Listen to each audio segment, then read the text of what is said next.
Hello students, welcome to NAP BSc maths lecture. ये हमारा BSc first semester chemistry unit 1 का पहला चैप्टर atomic structure and periodic property का 7वां लेक्चर है। अगर आपने पिछले वीडियो नहीं देखा है तो मेरे यूट्यूब चैनल में जाकर chemistry BSc first semester chemistry के प्लेलिस्ट में जाकर वहाँ से आप लोग देख सकते हैं। ठीक है, तो चलिए देखते हैं कि पॉली का अपवर्जन नियम वुड का अधिकतम बहुलता नियम के जो इससे क्वेश्चन आए तो उसका आंसर आपको किस प्रकार से देना है। तो पहला इस नियम को देखते हैं कि यह नियम क्या बोलता है कि किसी भी उपकक्षक, ठीक है, किसी भी उपकक्षक के समान ऊर्जा वाले कक्षक है, ठीक है, ये कक्षक हैं, कक्षाओं में इलेक्ट्रॉन का युग्मन तब तक नहीं होता जब तक कि उस उपकक्षक के सभी कक्षाओं में एक एक इलेक्ट्रॉन ना भरा जाए। उसके बाद ही इलेक्ट्रॉन का युग्मन प्रारंभ होता है। इसे मैं आगे एक्सप्लेन करूँगा, पहले आप परिभाषा को लिखें, नोट्स तैयार करें और समझें। ठीक है, इसका कारण क्या है? इसका कारण यह है कि समान स्पिन वाले इलेक्ट्रॉन अलग अलग ऑर्बिटल में रहने पर उनके बीच क्या होगा? रिपल्सन कम होगा, ठीक है, तथा परमाणु क्या होगा? परमाणु की ऊर्जा न्यूनतम होगी और जो परमाणु है वो क्या होगा? अधिक स्टेबल होगा। ठीक है, ये समझ में आया कि क्यों पहले इलेक्ट्रॉन एक इलेक्ट्रॉन पहले ऑर्बिटल में भराया जाता है, हर ऑर्बिटल में, फिर उसके बाद क्यों डबल किया जाता है।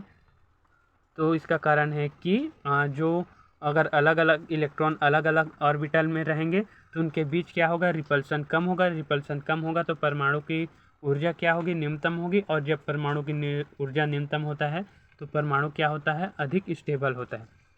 एग्जाम्पल देखिए, ठीक है, तो यहाँ पर मैंने केवल जो लास्ट तक है उसी बस को लिया है। ठीक है, लास्ट तक वो बस लेकर मैंने समझाया है। इसका आप लोग प्रॉपर 1s 2s का भी इस प्रकार से आप लोग डिब्बा बना सकते हैं।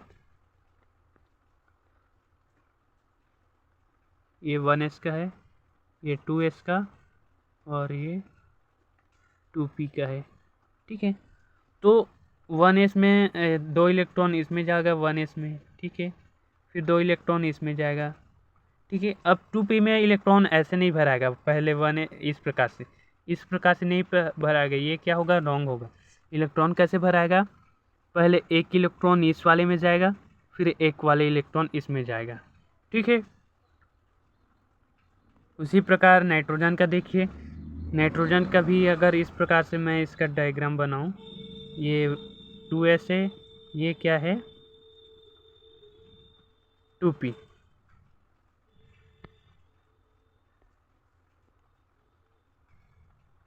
ये 2p है। ठीक है, तो 2 इलेक्ट्रॉन तो 1s में जाएगा, इस प्रकार से 2 इलेक्ट्रॉन किस में जाएगा? 2s में।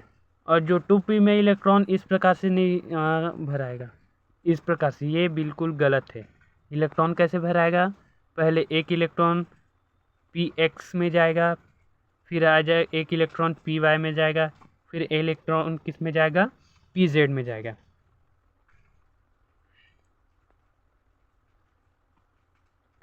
ठीक है, ये समझ में आ गया? एक बार और देख लेना, समझ में नहीं आया। उसी प्रकार अगर ऑक्सीजन का लूँ, ऑक्सीजन का बनाऊँ तो मैं इस प्रकार से, ये ऐसे बनेगा। तो 2 इलेक्ट्रॉन तो 1s में जाएगा, फिर अगला 2 इलेक्ट्रॉन जाएगा 2p में, 2s में, फिर जो 2p में 4 इलेक्ट्रॉन जाएगा। तो इस प्रकार से नहीं भराएगा कि 2 इलेक्ट्रॉन पहले में, फिर सेकंड में 2 इलेक्ट्रॉन, इस प्रकार से नहीं भराएगा। ये कैसे फील्ड होगा? पहले एक इलेक्ट्रॉन p में जाएगा, px में, फिर py में, फिर pz में, बचा कितना? इलेक्ट्रॉन। वो इलेक्ट्रॉन किस में आएगा? px में। इस प्रकार देखिए कि पहले मैं सभी ऑर्बिटल में क्या कर रहा हूँ? एक एक इलेक्ट्रॉन भर रहा हूँ। ठीक है, अब जो बच गया इलेक्ट्रॉन उसको मैं क्या कर रहा हूँ? युग्मित कर रहा हूँ। ठीक है, शुरू से जहाँ से मैंने जो इलेक्ट्रॉन फील्ड करना स्टार्ट किया था।